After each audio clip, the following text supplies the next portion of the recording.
Apps can do a lot of cool things. You could order dinner, gamble on your favorite team, and track your health. You could even get a mortgage. One click and you can be approved. I'm not sure by who or what country they're in. You deserve more from the mortgage industry. At AnyMac Home Mortgage, we believe in the need for live human interaction during a very complex process. The kind of service and guidance which an app simply can't provide. Our customers are more than credit scores and income documents. They're individuals and families who live in and strengthen our communities. Their story is our story, and that story begins in a home. Chris Sawyer is an expert on providing superior customer service and in meeting the mortgage needs of current and future homebuyers. With over 18 years of experience in the industry, Chris is able to help customers migrate through the home buying and home financing process by using his wealth of knowledge as a well-qualified mortgage professional. And best of all, Chris is located in Cromwell, Connecticut, where he has helped hundreds of clients in Connecticut, Massachusetts, and Rhode Island make their dreams of homeownership a reality. Visit chrissawyer.any-mac.com. Email him at csawyer@any-mac.com or give him a call, 860-878-8730. Chris Sawyer, NMLS number 39345, corporate NMLS number 338923. AnyMac Home Mortgage is an equal housing lender. American Neighborhood Mortgage Acceptance Company, LLC. DBA AnyMac Home Mortgage. Notify Direct. Connecticut First Mortgage Correspondent. Licensed lender. Broker number ML 338923. Massachusetts Mortgage Lender and Mortgage Broker License number MC 338923. Rhode Island Licensed Lender. License number 201128110L. Call for additional details. Welcome to Sports Talk with RNJ. I am Steve Risser, along here with Justin D'Onofrio. And before we get to the games this week, we got to get to some of the breaking news that happened yesterday. First, the Jets. They fired head coach Robert Saleh after 5 games. The coach, he was 20-36 as head coach, and for me, I'm surprised of when they fired him, but I'm not. But here's the thing: I think he should have been fired last year. He should have been fired last year. He had 3 consecutive losing seasons. I know he didn't have Aaron Rodgers, but he should have been fired last year. The team last year lacked discipline. I know they went 7-10 without Rodgers, but the team lacked discipline. It looked obvious he was not a leader of men. They didn't have command of the room last year. But they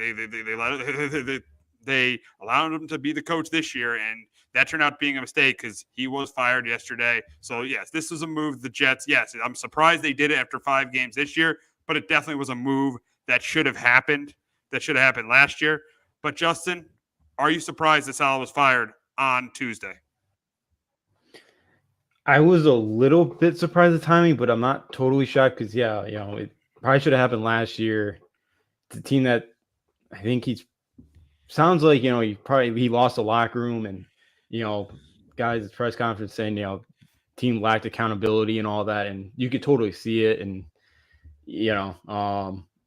it's just, but like the problem is like the defense isn't really the problem. It's the offense, and Hackett's still sitting there as your OC. And I don't know if you saw the article yesterday. I forget who wrote it. Sounded like Saleh was about to relieve Nathaniel Hackett. Yeah, he was this close. He was this close to relieve Hackett if it was play calling duties. Yeah, he was this. Yeah, he was going to do it. I think he was going to do it, and then they fired him.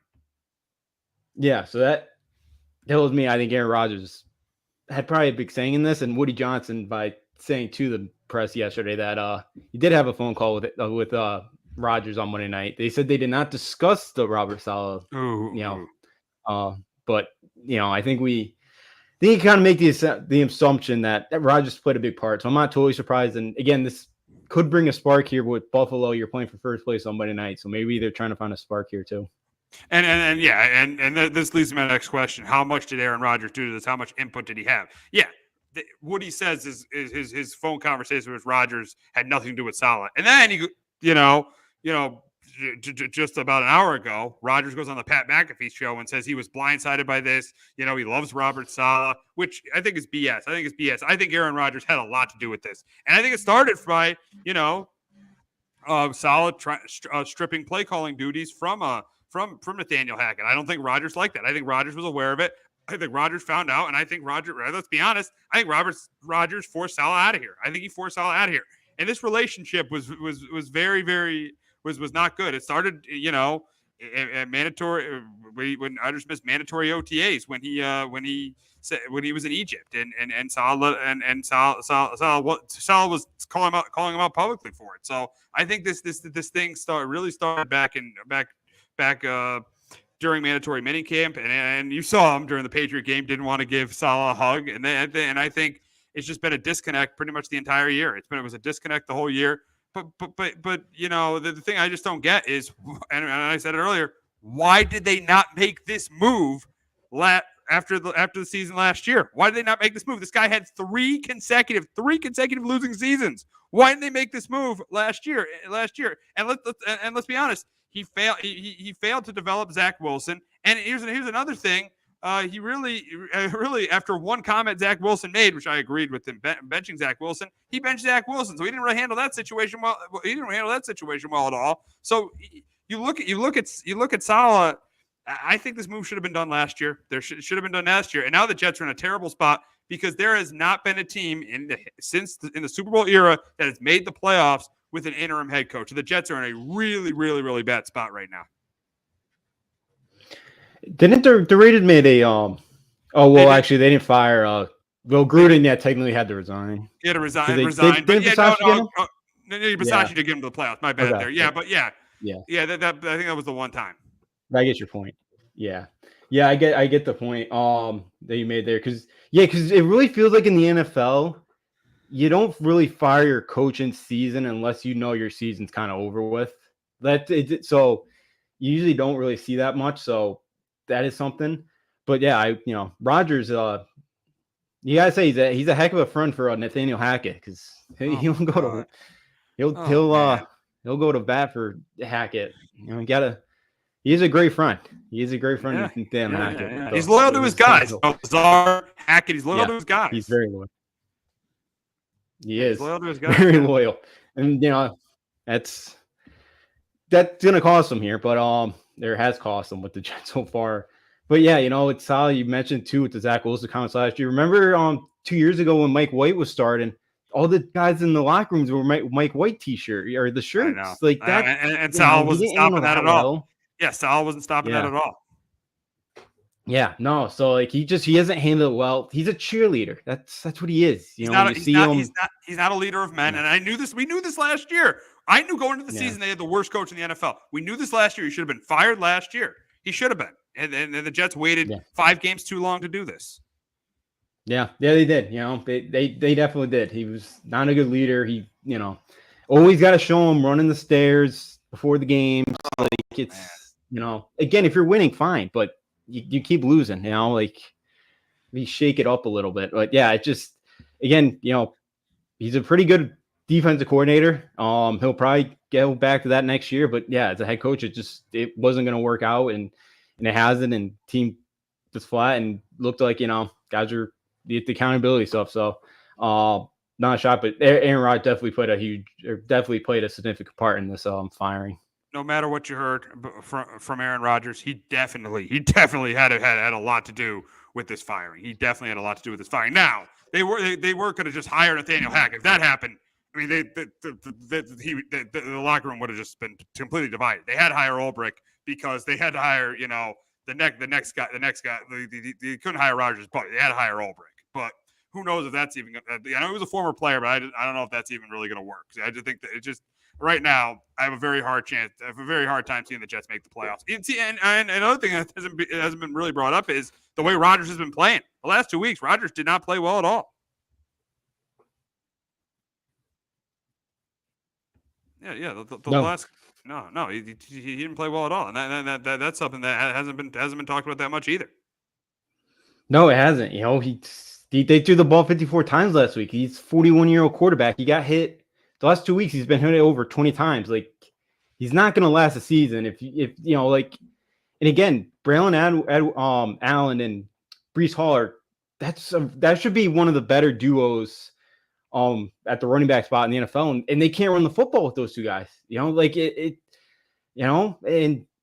the thing. They can't run the football because it's Nathaniel Hackett can't really scheme up anything to get going for the running game right now. And again, you're relying on Aaron Rodgers, and the slow start in the first quarter too last couple weeks, hasn't helped them out either. So yeah, Aaron Rodgers has not played great so far. And again, I think some of it's because they can't really run the ball, and it's just a boring offense. And they targeted Garrett Wilson 22 times. Like, it's not, you got to be more. You got to do, that's just not going to beat many NFL teams. No, not at all. Not at all. Not at all. So now we will get to the game this week between the Bills and the Jets. Now, luckily for the Jets, they are playing, crazy to say, they are playing for first place because the Bills aren't playing that well either. The last 2 weeks, the Bills have had a lot of issues, especially in the pass game, because teams are now figuring them out. They don't have a number one receiver. Teams are playing a lot of man coverage against them. But here's the thing about the Jets, though. The Jets don't play a ton of man coverage. They play more zone coverage. Is Albrecht going to change that? We'll see. But the Jets play more zone coverage. So I do think Josh Allen will have a pretty good game. I think James Cook's going to have a pretty good game on the ground. I do think the Jets run the ball pretty well this week. But I think Allen outplays Aaron Rodgers here. I think Rodgers has some big turnovers in this game, just like he did against the Vikings. I think this game was right down to the end with either the ball in Rodgers' hands and him not getting it done, or Josh Allen driving the Bills down for the game-winning drive. And that's why I got Buffalo winning here. I got Buffalo going to 4-2, the Jets going to 2-4. I got the Bills on Monday Night Football beating the Jets 23-20. But Justin, can the Jets beat Josh Allen for the Bills at home for the third year in a row? I'm with you in this one. I had the Bills 20-14. As long as Josh Allen's healthy, because last week I know they cleared him for concussion protocol, but that guy, he was not healthy. He was awful last week. So as long as he's better this week and healthy, I do think they get the win. Yeah, the Jets may be able to put up some points, but this offense just is not great right now, and there's a lot of issues, and Hackett's still there, and I don't think that's going to fix all the issues. And I don't think bringing in Devontae Adams is going to fix everything. So I do think the Jets offense is struggle again, and the Bills go on the road Monday night and bounce back this week and get a win. Yeah, I think they bounce back. Even though Josh Allen has said this offense has not played that well, especially in the passing game. You saw Josh Allen 9 for 30 last week. And let me tell you, C.J. Stroud did everything he could to give that game away. Mm-hmm. C.J. Stroud did everything he could to give the game away with the 2 turnovers, and then Sean McDermott, he throws the ball, and their passing game has struggled all day. Sean McDermott throws the ball 3 times when they're backed up at their own 1-yard line. Throws the ball 3 times, punts the ball, and then Houston wins the game. So very poor coaching there by Sean McDermott. But I just think this week it's just with everything going on with the Jets. I think the Bills they clearly are the better quarterback. And they do have, McDermott screwed up last week, but they have the better coach. That's why I got them taking a commanding lead over the Jets in the AFC East. Yeah, I'm with you there. Yeah, the McDermott play calling. There's a lot of bad coaching last week. There was.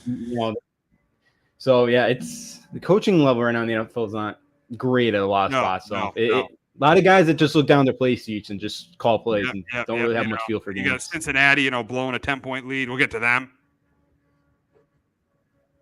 That's another one. Yeah, that's another one. That's another one. Yeah. So you can't stop anything. Yeah. So there's definitely a lot of coaching issues in the league. And now talking about coaching issues, we'll go to your team before we get to the coaching issues, because we know there are coaching issues in Mayo's first year. We got to get to the move that the Patriots made yesterday, and that is to start Drake May as their starting quarterback. And I'll let you answer the question first. Is it the right move for the Pats to start Drake May right now in Week 6? Not against this defense, no. I'm like, look at Josh Allen was 9 for 30 last week. Sam Darnold, was okay against them. Like, the Texans done a really good job this year getting to the quarterback.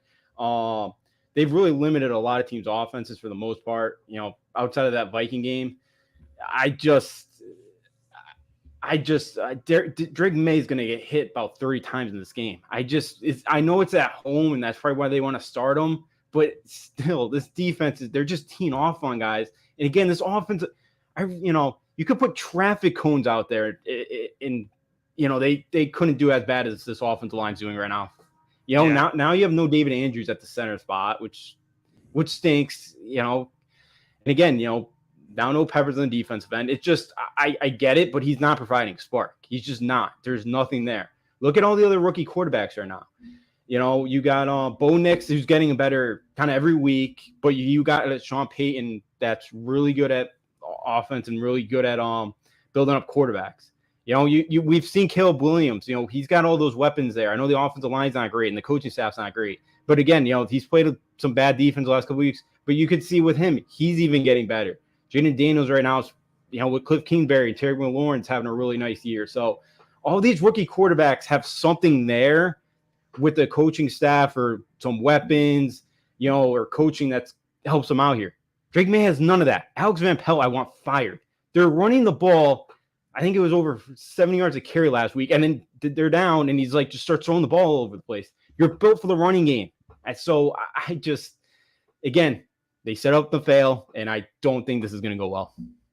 I disagree. I think you got to do it. I think you got to do it, because I think, what's the point in playing Jacoby Brissett?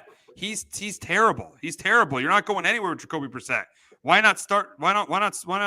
Get things going with Drake May. Get things going with Drake May. Get him the reps. Get him NFL experience. Get him play. You learn by doing. You go out there and you learn by doing.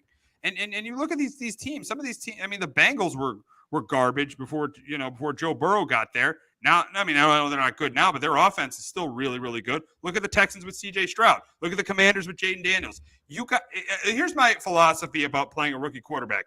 Unless you have another quarterback on your roster that could lead you to a Super Bowl, like the Chiefs with Mahomes when it was Alex Smith and Mahomes, they had a chance to compete for a championship. With Alex Smith and Patrick Mahomes. Obviously the Packers with Jordan Love and Aaron Rodgers. Even you can say, even argue this year with Kirk Cousins and Michael Penix. Unless you are a Super Bowl contender with the other quarterback in the roster, I think the rookie quarterback should be playing most. The rookie quarterback should not be sitting out the entire season. I think the rookie quarterback should be playing most of the season. I would have started Drake May last week against the Dolphins, and you could argue if May starts last week against the Dolphins, they might win that game. He might drive them. He might lead them on that game-winning drive to win that game. So I am definitely, and I know I'm in the minority from hearing from Felger and Maz, hearing from a bunch of Dan Orlovsky and ESPN. They're all saying, sit, Drake May, but I'm in the minority. I think you've got to play him. I think you've got to get him you got to get him NFL reps for when next season starts, when you have cap space and you're going out and you should be going out and getting players, and then you have you have a high draft pick where you could, if you have like the 1 or 2 pick, you could trade out and even get more players. When you have a team that could be like, when you get to next year where you want to be playing meaningful football by Christmas, you want to be playing meaningful football in December, I think you got to get Drake May reps. I just think you're wasting your time playing Jacoby Brissett right now. I think this is the right move for the Patriots to play Drake May. Yes, he's going to struggle. He's going to take his licks right now, but I think it's the right move for the Patriots to start Drake May right now. He's the number 3 overall pick. He shouldn't be sitting on the bench when your starting quarterback is Jacoby Brissett and you're 1-4. Well, he's sitting on the bench because I think they wanted to do this a couple of weeks ago, but it's like they have nothing there for him. Again, he's gonna have zero time. His first instinct's always gonna be, I have to get out of the pocket and I have to, take the ball and run. Like there's nothing, like he cannot sit back in the pocket. He maybe has a second to sit in the pocket and try to and go through his reads and progress. Like there's no time to do any of that with this offensive line. That's the thing. Like, what are you going to teach him in game right now? Because he's going to be running for his life the entire time. There's no way he's providing a spark. And I know, they can't throw the ball more than 5 yards with Brissett, but like May's not going to be able to do that either. I know May could get out of the pocket a little bit better than Brissett, but like I don't see him having much success because what wide receiver is going to get open for him? None. I am so done with this, watching this. I cannot watch this offense much longer. I'm not even excited to watch May on Sunday. I'm just not, because he's going to get out there and he's going to get killed. They're not going to do anything much offensively. Again, I know, next year, the hope is to be in the playoff for contention in December, but I think this team's like 5 years away. I don't like the coach. I don't like Eli Wolf. Kraft's got way too big of an ego to admit a mistake here with Mayo, and he won't fire him. So I'm like 5 years away. Again, let's not forget too, before Brady and Belichick were here, this was one of the worst organizations of the National Football League. They've gotten back to that position, and I don't think they're getting out of the basement anytime soon. Not with these guys. I just Mayo's with the positivity, they get blown out, and again, he set a practice today. He probably took them all out for ice cream. Like he's a total 180 from Bill Belichick, and I don't like it. They've gone way too far the other way, and I just don't like it. That's why I want a variable in here, or somebody like that who's going to put their foot down and with the embarrassing play right now and really lay into some guys and hold guys accountable. But that's not happening. Yeah, but I think I know Mayo had a terrible game on Sunday, but I just think you got to give him time. Unless he goes like 1-16 and 2-15, this is a total disaster. I think you got to give him time. You got to give Elliott Wolf. I know Elliott Wolf didn't do a good job with the offensive line with this offseason, but I think you got to give him another. Unless it's a total disaster, which could easily happen with the way they're playing. I think you got to give him time too. I just think you have to give these guys time. I think they're but I'll say this: you say that 5 years. To me, they're one terrible year next year away from this being the laughingstock of the NFL, because this organization has lost their way. Now, I'm giving them kind of a break this year because it's a rebuild year, but they are because you've seen some of the stuff that's gone on too. Leaking stuff out to the press with not letting the team know first. It's getting leaked to Schefter. Some of the stuff that's been going on with their quarterback situation. We don't know about the Peppers. We know everything about the Peppers situation, but Peppers getting arrested.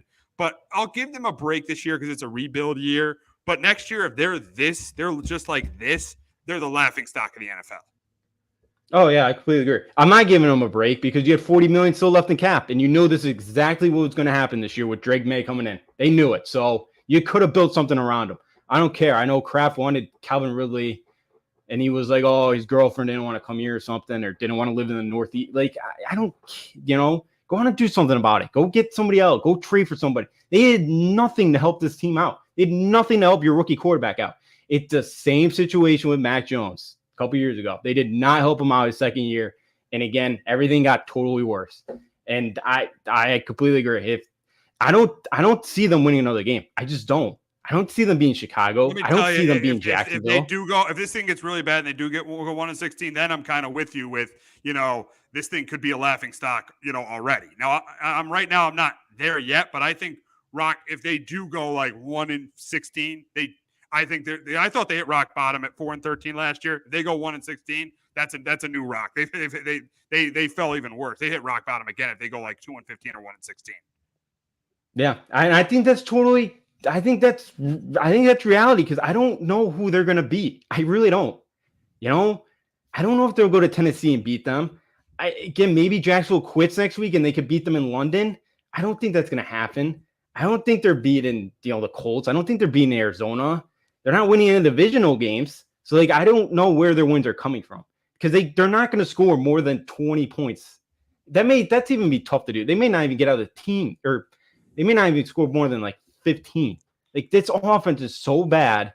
Now you got a rookie quarterback saying, here you go. Good luck, kid. Just run around and try to make something happen. I don't know what to tell you. That's probably what Alex Van Pelt tells him because he is not a good play caller, and I'm fed up, and he'll be probably here for the next 5 years. Yeah, we'll say I don't think it's the next 5 years. I think if there's 2 bad years in a row, I think this coaching staff is gone. I think this GM is gone, and they hire a new coach and GM. They're not gonna let this go. They're not gonna. They have to get this coaching staff has to win more than I don't know. They can get away with a 3-4 win year this year, but if they got to get to at least 5 to 6 wins next year, or this coaching staff is gone, then it's a mistake that Robert Kraft made. Gerard Mayo, the head coach, and made Elliott Wolf the GM. So this whole regime is gone if they can't get to 5 to 6 wins next season. So they'll be gone. So this is not. They're not going to be there. The rebuilds have to be quick in the NFL. You can't be really bad 3 years in a row. If you're really bad 3 years in a row, there's something wrong with your organization. I know as a Giants fan, if you're really bad 3 years in a row, there's something really, really wrong with your organization. So yeah, this right now, let's go back to Drake May. I like the move. I think there needs to be a spark on offense. I think Jacoby Brissett wasn't bringing that spark to this offense, but he is going to struggle just because the roster here is absolutely terrible, and the coach, as of right now, looks in over his head. Looks like he's in over his head. Yeah, I completely agree. I think Mayo is over his head, and again, I think Mayo's gonna probably give him more than 2 years, Mayo, because again, I think his ego is too big to fire him after 2 years, and he's, he does not want to admit he made a mistake. So that's where I worry here. If he'll let this thing ride out and he'll give him too much time to try to figure it out, and which is gonna be a bigger disaster in the years to come. So yeah, I get it, wanting to start May. I'm just praying he's not in a body cast by week 18 and he survives, because this O-line, it's going to be pretty tough. But Hey, UConn basketball plays Monday night, so that's kind of where my focus is going to be turning to very soon. Yeah, I bet. And This, Yankee playoffs, the Yankees playoffs. But seeing what happened on we'll Monday get to night. that. We'll see. Seeing what happened on Monday night, we'll see about that. But for the game on Sunday, Texans, Pats. Even though Nico Collins is going to be out for the Texans, I still think C.J. Stroud's going to have a good game, throw a couple touchdown passes. I think they're going to force a turnover from Drake May. And I got the Texans winning this one. I got them winning pretty convincingly. I got the Texans 24-10. And Justin, seeing how we've talked about Drake May, I assume you got the same. Yeah, I'll go 24-7 that they score a touchdown. But yeah, Houston's going to tee off, and I assume D'Amico Ryans is licking his chops that he gets to go up against a rookie quarterback in an offensive line that can't protect anybody. So yeah, I think it'd be ugly, and just hope May gets through the game without getting hurt. Yeah, we'll see what happens there in Foxborough on Sunday. But we will get to the Thursday night game between the Niners and the Seahawks. And the 49ers have not been playing well. The 49ers have not been playing good football recently. I mean, you see two of their losses to the Cardinals. They lost to the Rams. They have not. The Super Bowl hangover has definitely gotten to the 49ers. They have not been playing that well. But Brock Purdy has owned. He has owned Brock before. All right, we'll go back to New England for a second because we got a comment from Hector. So is New England worse off than Carolina? I would say no there. I would say no, that New England isn't worse off than Carolina because at least New England has a quarterback they could build around. Carolina does not. Carolina right now, because of what's happened with Bryce Young, and it seems like they pretty much gave up on Bryce Young. I think Carolina is worse off than New England because Carolina's got to find their quarterback. Yeah, they do, but they'll probably have a top pick, which they can find it. At least they have some weapons, though. I know they're really banged up defensively. Like, there are some young pieces on defense. I know the coach may not be it, and that owner's, that owner's got some problems over there. I think it's very close between the two. I think the Pats are maybe in a worse situation just because it's like this team has zero talent right now. At least Carolina, like, Deontay Johnson's look good. Chuba Hubbard at least is playing better now since the QB switch. So I kind of think New England's off worse because they're just zero talent. Like, at least Carolina could score points. New England can't even do that. Yeah, because they got a veteran. I mean, Andy Dalton's not that good anymore, but they still have a veteran, Andy Dalton, and they could score points. But they kind of came back down to earth last week when they got crushed by the Bears. I'm still gonna say Carolina. I think Carolina is definitely in the worst position in the league. I think a big reason, as I said earlier, I think it's Drake May. At least New England has some hope with the quarterback they have. At least they have some hope going forward with the quarterback they have. But we'll go back to the Niners and to the Thursday night game between the Niners and Seahawks. And yeah, the Niners haven't been playing well. Niners have not been playing well, this year. I mean, yes, McCaffrey's been out. Kittle's been out at times. Defense, has been a little bit banged up. Warner played hurt last week. But for this game, the thing about this game is Brock Purdy is 4-0 against Geno Smith and the Seahawks. Since Russell Wilson left, the Seahawks are 0-5 against the 49ers. And I do think this game is going to be close. But I think the issue in this game is Seattle's going to have trouble stopping Jordan Mason. They're going to have trouble stopping Jordan Mason because they've had issues stopping the run. Detroit ran all over them. New England ran all over them. And you saw my Giants with Tyrone Tracy had over almost 130 rushing yards against them last week. So I think that, because Seattle's – I think they're an average team. And I said early in the season, they're a 7-8 win team. They've looked like it the last 2 weeks. I think that the Niners run the football consistently against them. I think that Purdy throws a couple touchdown passes. I do think Geno Smith makes some plays in the passing game. I think it comes down to the end with the ball in Geno Smith's hands. And this time, I think the Niners defense makes a big stop. I do think the Niners defense makes a big stop. And I do have the Niners winning this game 27-21. But Justin, can the Seahawks snap their 5-game losing streak against the Niners? No, I'm with you here. I think the Niners get it 27-23. It's a tough spot for Seattle. It's their third game in 10 days. We've already seen I know the Jets went 2-1 in that spot this year, but it is tough. Their defense has been brutal. You mentioned they cannot stop the run lately, and the Niners should be able to have a pretty good game on the ground. But man, Shanahan's really another double-digit second half lead that they blew. I think he's way too conservative. Two leads in the fourth quarter. 2 leads in the fourth quarter. He's conservative, and let's be honest.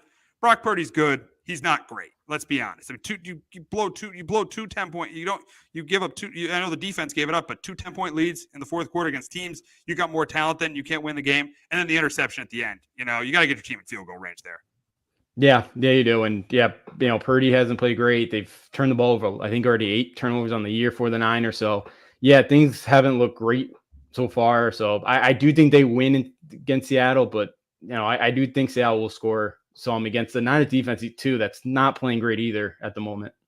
No, not at all. Yeah, the Niners defense is definitely not. The Niners defense is definitely not playing that well. But sticking with the Niners, the big question with the Niners is you got the Seahawks in first place at 3-2, and the Niners are 0-2 in the division because they did lose to the Rams and then lost to the Cardinals last week. And the big question is they've won the division. They've won the division the last 2 years. But the big question is, are they the clear favorite to win the NFC West this year? I'm still going to say yes because no one in the NFC West impresses me. No one really impresses me. The Rams, I know they've had Nakua and they've had Kupp out, but they're terrible defensively. The Rams are not good defensively. The Cardinals, I know they got Kyler Murray and Harvest Harrison Jr., who made a great play in the game last Sunday, but they're not good defensively either. And then you look at the Seahawks, and really the last 2 weeks, the Seahawks have looked like an average football team. I'm going to say yes. I don't think the Niners will go back to the Super Bowl this year because it's brutal to go back to the Super Bowl after you lose it. I do think there is a Super Bowl hangover. They're going through a Super Bowl hangover like they did in 2020. But I still think they're the clear favorite to win the division. I still do. I just think they're the most talented team, and they are the clear favorite to win the NFC West. Yeah, I'm with you. I want to take one of these other teams, but yeah, I don't trust Seattle after the last couple weeks. Arizona's defense right now is a sieve, and I don't trust them. And yeah, I would love to take the Rams, but they're so banged up, and there's not a lot of depth on that team. And I see them. I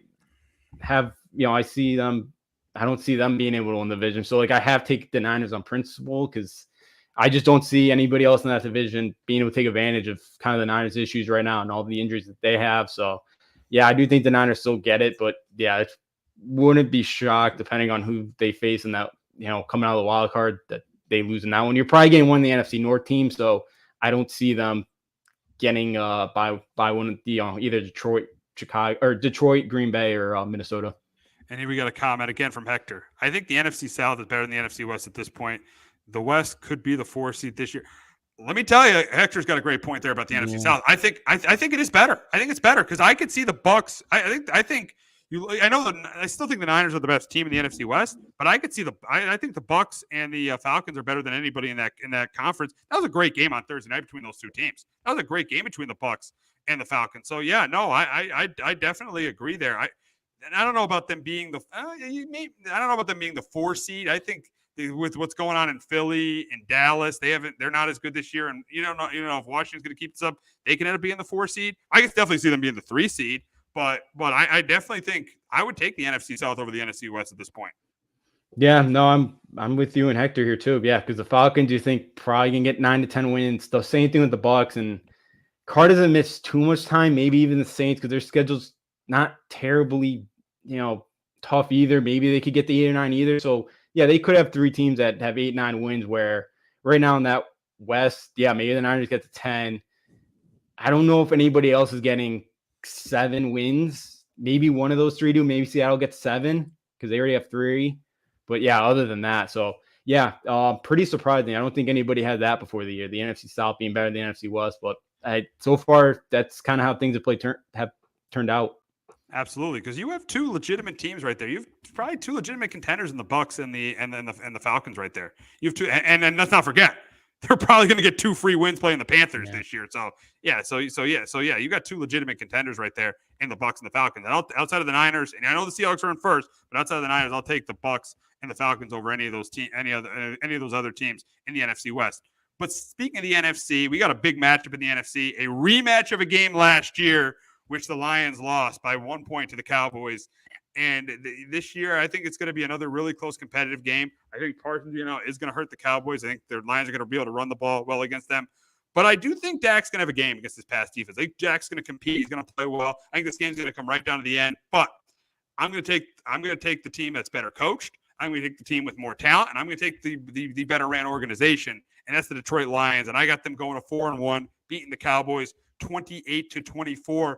But Justin, can the Cowboys continue to have success at home against Dan Campbell and the Lions? Yeah, I'm with you here with Detroit. I got the Lions 30-24 here. I do think they're going to be the Lions are going to be able to expose this Dallas run defense this week. And then I think Jared Goff's going to have a lot of success with play action in this one.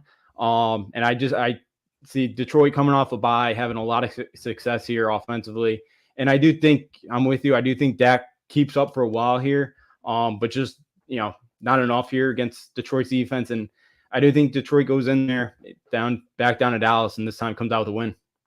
Yeah, I think it's a revenge game for them. They saw what happened last year with I know they could have kicked the extra point, but with that penalty on the 2-point conversion, they saw what happened last year. I think they're going to be ready for revenge. I think Dak's going to compete. He did. I give him credit last week. He played poorly in the first half, but he came back and drove that team to a game-winning touchdown. But yeah, I just think the Lions. I got the Lions close here. I got the Lions winning 28-24. And another question for the Lions is right now, are you taking them as the best team in the NFC? Are they the best team in the NFC right now this year? And I'm going to say yes. I'm going to say yes. I think the Lions are the best team in the NFC. I think, the quarterback you saw last week went 18 for 18. They can run the football, got good receivers. Defensively, they're not great, but they're good enough, especially with Aiden Hutchinson. They're good against the run. To me, the Lions right now are my pick to play in New Orleans. They were before the season. And with their 3-1 start, they are my pick to represent the NFC in the Super Bowl with the way they're playing. They were this close last year. I think they win the NFC this year. I think right now they are the best team in the NFC, and I think they win the NFC. Yeah, I do think they are the best team. I want to go with the Vikings. I totally just don't trust Sam Darnold in a big moment. I get it so far. That defense is playing well. They have one of the better defensive units in the league. But yeah, I just think with all the talent Detroit has, the defense isn't bad either. It's not horrible. And I think all the weapons, and I think Detroit, they can get home field advantage throughout the playoffs. That, that dome's going to be, that's going to be a tough place to go in there for a visitor and try to knock off Detroit in the playoffs. So yeah, I'm with you. I think it was a team that's very close last year, but the way things are shaking out in the NFC right now, the Lions should be the favorite to get there to the Super Bowl. Yeah, I know the Vikings are undefeated, but yeah, again, Sam Darnold's done a really good job this year. But almost every game with Sam Darnold, he's thrown that one really bad interception against. I think he did against the Giants. He did it against the Niners. He did it against the Packers. He did it against the Jets. He does go back. He does revert to being that Sam Darnold from the Jets and Panther days, where he throws that one really bad pick. Plays well in the games, but he is good for that one terrible interception every single game. So yeah, I'm still going with even though the Vikings are 5-0 and they're playing next week, so we'll definitely be discussing that we'll be discussing that next week. I think the Lions would be my pick. The Lions are still my pick to go to the Super Bowl to represent the NFC in the Super Bowl. And we got another comment from Hector, and this is going more to the Cowboy angle of this. Cowboys looking for their first win at home. Could be motivation for them to win? No, I think they're listen, they have really struggled at home recently. You had the Packer game in the playoffs, the Saints game where they got embarrassed in week 2, and then the Raven game. Yeah, they've lost their last 3 home games. I think there's motivation, but here's the thing: I don't trust them at home. I don't think AT&T. I know they were really good at home for they had a really good stretch at home before that Packer playoff game, but right now I don't trust them at home. That's why I'm going with the Lions. AT&T Stadium. I'm sorry, it's not a great home field advantage. It's not. It's a place where visitors can go in and win. I remember when the Giants were, when they were good with Eli and Coughlin, Giants won their first 4 meetings at AT&T Stadium in those days. AT&T Stadium has never been a place that scared people. The Packers have gone in there and won twice. Yeah, they've won a couple home games there, the Cowboys, but I'm telling you, I just don't fear. I don't think teams fear AT&T Stadium. That's why I think the Cowboys go to 0-3 at home. And weird, 0-3 at home. If they lose this week, 0-3 at home, 3-0 on the road. Yeah, it is. It's crazy because Dallas feels like usually they are a pretty good team at home, but yeah, this year going back to last year, that playoff game to Packers, they've really showed at home and they've gotten off to some slow starts. So because even that Raven game, they were down 20-3 at one point. So if Dallas, and again, if they get off the bad starts there's a lot of boos. You hear the boo birds out there. So yeah, Dallas, it totally could because their last couple home games they have not played well, and they could try to make a statement this week against Detroit at home, and that definitely could be motivation for them. But yeah, I think you're right that a lot of opposing fans go in there too, and I don't think it's as daunting as a place as it once used to be. And I don't think Detroit's going to be too riled to go in there and play to Dallas as well. Yeah, I think they're ready for revenge. That's why I think they win on Sunday and go to 4-1. Now, we got an interesting Sunday night game with my Giants, who coming off a big win in Seattle last week. Bengals, a crushing loss at home to the Ravens. The Bengals, all four of their games have been, they lost that Patriot game to start the year by 1 score. They had that heartbreaker in Kansas City, lost that crazy game to Jaden Daniels and the Commanders, and then they lost last week to the Ravens in an overtime game. And then their one win was against the Panthers. I think this game is going to be close and competitive. Something has got to give in this game. Either Daniel Jones and the Giants got to win a primetime game. I know they won one against the Commanders, but Daniel Jones 1-13 in primetime, or the Bengals got to win a 1-score game this year. Something has got to give on Sunday night. Something's got to give. And let me tell you, I would not be surprised at all if the Giants win this game. And I think the Giants are going to play well on offense again. I think Daniel Jones can have a really good game. And I would not be surprised one bit if they win this football game. But to me, it comes down to Daniel Jones in prime time, or Joe Burrow having or the Bengals winning a close game. And I hate to say it, I think the Bengals are just bound to win a close one. I think the Bengals are bound to win a close game here with Joe Burrow. It's just so hard to see Joe Burrow go to 1-5. It's really hard to see it happening. I think it's close and competitive. I think it's up and down the field. I think it's a shootout. If the Giants have success running the ball, I think you're going to have another really good game from Daniel Jones. I think if Joe Burrow is going to have another really good game as well, I think it's going to be up and down the field. But in the end, I'm going to go with I hate to say it. And listen, when I picked against the Giants twice this year, they've actually won. So maybe this will work. Maybe this will be the thing that works this year. But I hate to say it, but I'm going to go Bengals here, 31-27. But Justin, can Daniel Jones continue to stay hot and get the Giants to 3-3? No, I'm with you with the Bengals. I have them 28-24. Let me ask you this as a Giant fan. Yep. Does it feel I feel like the Giants play better on the road as like the underdog than they do at home. They do. The last couple of years. They do. Because there's a lot of negativity about Daniel Jones. And when you saw that Minnesota game, when things don't go right, that crowd starts to boo. If they don't get off to a bad start, that crowd starts to boo. Now, it wasn't as bad in the Dallas game, but that crowd is still, there are a lot of Giant fans at home that there's that negative feeling towards Daniel Jones, and there's that negative. They think when things go wrong, it's negative. The crowd starts to turn on the Giants. So yes, they do play better on the road as an underdog, because a lot of those Giant fans that are traveling for those road games out to Cleveland, out to Seattle, they're true fans. They're fans. They're not going to boo the team. They're taking that trip.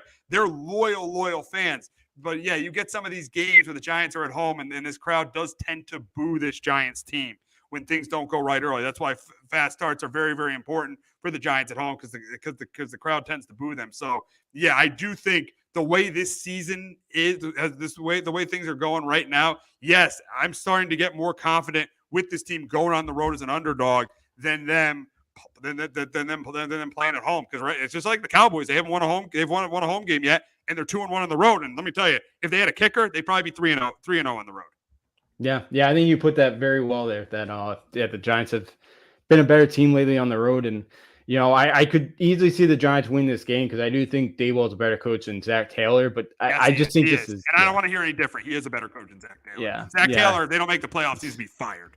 Oh, he absolutely will be. And I just, I wonder if some of the guys in that Bengals locker room have lost confidence in their coach. But this is just such a desperation game for the Bengals that they do find a way to hold on and win this football game.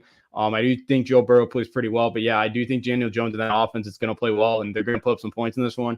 But I do think Joe Burrow does go down the field, and late in the game, it gets a late touchdown here for Cincinnati, and I do think they get out of MetLife with a win.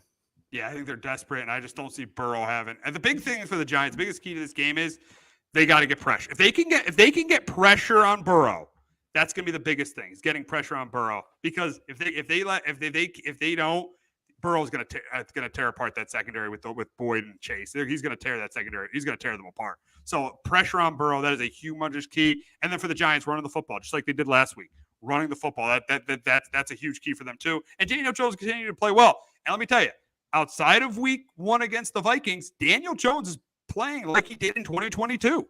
6 touchdowns, 1 pick the last 4 weeks. 6 touchdowns, 1 pick. He's definitely been playing like he did in 2022. And they won last week without Malik Neighbors. He had an excellent game last week, Daniel. I know they ran the ball well, but he had an excellent game too. He had an excellent game last week, and he's who knows if the Giants could stay in this thing, they may hang on to him for another year. Who knows? So especially with the way he's been playing right now. Yeah, I guess you could. The way that organization is, unless he gets him to the Super Bowl, I don't know if that organization is going to want to keep him. But yeah, he's been playing well, and he's really has figured some things out since week one, and it seems like he's gaining a little bit more confidence here, and he's been holding on to the football, which has always been one of his biggest issues since coming in the league. But yeah, again, it's another defense too that's not great. Like, he should be able to play well in this one. And the last couple of weeks, Dallas defense is okay. They could have won that if they were able to, get some touchdowns on that one instead of kicking, till the field goals. The Cleveland defense right now is bad. Seattle's defense is bad. The Bengals defense is not great either. And next week, we got an Eagles team, which who knows what Eagles team's going to show up next week. So yeah, he's been kind of taking advantage too of some poor defenses, and that's what you got to do. And Giants been hanging around here, and they could definitely win this football game and go to 500. They absolutely can. They absolutely can. So big game for both those two teams on Sunday night. But we'll get to a pretty big game in a week 6. The Commanders head down I-95 to face the Ravens, and I think we're going to get a really good game here. I think Jaden Daniels is going to play well, get the ball to Terry McLaurin. I think he's going to have a good game. But I think the issue in this game is I don't think this Commanders defense is stopping Derrick Henry. I think Lamar Jackson's going to have another big week. And I think this game is close and competitive, but I'm going with the Ravens right here. I'm going with the Ravens 31-24. But Justin, can Jaden Daniels lead the Commanders to their 5th straight win? I don't think so. I think it'll stop this week. Got the Ravens as well, 31-27. I do think it's going to be another shootout. I do think, Jaden Daniels will have some success against this Baltimore secondary, which is, I think, the worst one right now in football. They're going to put up some yardage in this one. But and again, they've been really running the football really well. Baltimore, has done a good job stopping it, but so many teams have success throwing it that they're not really even trying to run against this Baltimore defense right now. So, but yeah, I do think he's going to put up points, but I just don't think the Commanders defense is going to be able to make enough stops in this one. I do think Lamar Jackson has a big game as well, and they run all over Washington. I do think that's the difference in the game. We have another NFC East, AFC North matchup as the Browns visit Philadelphia this Sunday to face the Eagles. And I think this is a game where the Eagles go up early and the Eagles win. They force turnovers from Deshaun Watson. Hurts plays a good game. I think it's a game that'll be built for the Eagles because they'll be able to control the game on the ground. Hurts will play well. And I don't even think it'll be this close. I got the Eagles winning it by 2 scores. 27-13. But the big question is, I think we both agree the Eagles are going to win. The big question is, when are the Browns going to just bench Deshaun Watson? When is that just going to happen? Because he has been, I know the offensive line has been terrible, but he has been absolutely pathetic this season. Yes, I get the Eagles here as well, 24-16. Yeah, the Watson, he can't even complete passes that you would think a high school quarterback could make. Like, he's been so bad, and he's played now 17 games. So we've gotten one season sample size here, and it's gotten worse by the minute. And he seems like a guy too that's very content. And I don't know but like, he seems like a guy who's very content with his money and just doesn't seem like he wants to get better. Maybe it's just he's missed so much time and he just can't get it back. But yeah, he's just at some point, because everybody else knows that he can't play. So that means that the guys in that locker room that do this for a living, they know he can't play either. So like, when do they all kind of quit on the coaching? When do they just quit, on Watson, and just, that's got to be coming soon. So you got to think benching him soon. But I have to admit, Cleveland, with all the money, it's got to be a front office thing that they're not. Like, I would think Stefanski's smart enough to put in Winston, over him. But I don't think ownership's not going to let him. It's a fully guaranteed deal. Ownership's got to let him, and they're not going to let him. And honestly, if I'm Stefanski at this point, yeah, I would just quit. If this is going to continue, I would just quit. I'm a 2-time coach of the year. Another team would want me. I would just get the heck out of here if ownership's forcing me to play this guy. Yeah, because again, he then could possibly lose his job if this thing goes absolutely sideways and they go 4-13. He would definitely get scooped up by another organization, I would think. Yeah, they would realize that this is ridiculous what happened. They paid a quarterback a fully guaranteed contract. He's playing like garbage, and he was forced to stay in. He should definitely get scooped up. I don't care how bad the Browns are this year. He should definitely get scooped up by another team. Two-time coach of the year. In an organization that's been pathetic. He took this organization to the playoffs twice. No one has done that. No, I mean, you saw the offense last year when Joe Flacco was in there. They had one of the best offenses the last few weeks of the year, and they were playing some pretty good football down the stretch there. So yeah, it's especially too all the bad coaching like he definitely gets scooped up by somebody. So yeah, things are bad. It's definitely an ownership. And again, the guy, I got it. Why? But it's like the off the field, the time he missed, like they tried to go get their quarterback and they whiffed badly. And it's been obviously a carousel there the last 20 or so, 25 years there. But yeah, you gotta move on from them. But that ownership, the front office, yeah, it's just, again, that's why Cleveland's always had their issues, because the guys up top running things. Yeah, Jamie Haslam. He's absolutely ruining that franchise, and that's why the Browns are one of the worst teams with a pretty good roster. Are one of the worst teams, and a pretty good coach are one of the worst teams in football this year. So we got a matchup of 2 number 1 overall picks in London: Caleb Williams of the Bears, Trevor Lawrence of the Jags. And I think this is a close, competitive game. But I think the difference in this game is I think Trevor Lawrence, he played really well last week. I think he's going to outplay Caleb Williams in this game. I think the Jacksonville's defense, which is terrible against the pass. I mean, they almost gave that game away against the Colts last week, which is terrible against the pass. I do think they'll contain the running game, maybe force a turnover from Caleb Williams. I think this game comes down to the end with the ball in Williams' hands. I think the Jags defense makes a stop. And that's why I got the Jags winning here. I got the Jags 24-21 over the Bears. But Justin, can Caleb Williams lead the Bears to their 3rd straight win? I think so. I got the Bears here 23-20. Yeah, this Jacksonville defense is pretty bad right now. I know Chicago's, is okay, but I know Jacksonville finally got a win last week, but they're still not great. It's still a team right now that struggled. And I do think, Chicago's probably not going to be able to run the ball too much in this one, but I do think Caleb Williams is going to play well through the air. And as long as they give him time, I think he'll make a couple plays in this one. And I don't trust the Jacksonville defense to get a stop late in the game. And I'll take Chicago in this one in London, where things are always kind of those games are usually very wonky and something weird could happen. And I'll take the Bears to get this one. All right, we got an NFC matchup at Lambeau as the Cardinals take on the Packers. I think this is going to be a lot of points here. Jordan Love had that pick 6, but played pretty well last week in their win over the Rams. Kyler Murray, he didn't play well against the Commanders, but he made up for it against the Niners, leading them on that game-winning drive to win that game. So I think this game is close, it's competitive, but I'm going to take the Packers here because I do think that the Packers defense will make more plays than the Cardinals defense. That's why I got the Packers here. I got the Packers to go to 4-2. I got him in this game 30-24. But Justin, can Kyler Murray lead the Cardinals to another upset win on the road? I don't think so this week. I get Green Bay 27-20. I do think, I do think Kyler Murray's going to have a little bit of a struggle this week. Chicago's got to kind of contain him, keep him in the pocket in this one. And they've been really good at running the football. Green Bay is 11th at stopping the run. So, but I do think Murray's going to be able to put up some yards through the air in this one. But I just don't think Arizona is going to be able to stop the Packers' rushing attack offensively. And I do think Green Bay could even try to just shorten this game off. And if Arizona just doesn't get any pressure on the quarterback and their secondary is not great. So I do think Jordan Love and that offense has a pretty good game, and Arizona's not going to be able to keep up.